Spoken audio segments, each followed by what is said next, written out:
Hello everyone, welcome back to our channel. Today in this quick tutorial, I will be teaching you how to use Journal app in iPhone. This is the latest iPhone feature which is only present on the updated version of iOS 17.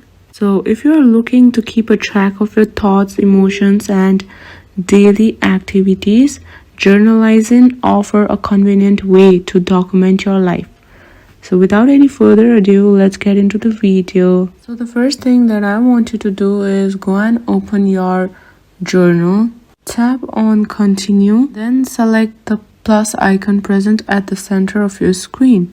Here, tapping on new entry allows you to write all your activities of the day in a page. So tap on it. Here, as you can see, I have been directed to a page.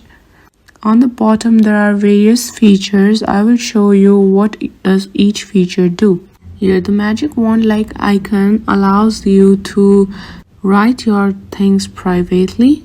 You can even add a picture on your journal. After this, you can put up a picture from your gallery and write about the thoughts that you had at the present moment. It even gives the access to make voice memos in your journal and also keep your locations.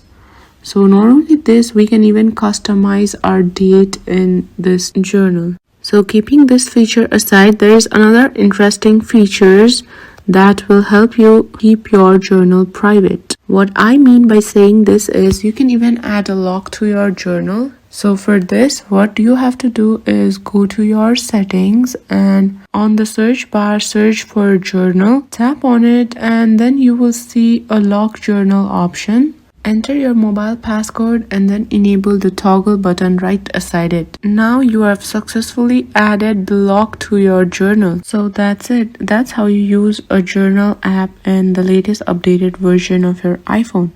If you found this video useful, please don't forget to like, share and subscribe our YouTube channel and also drop a comment down below.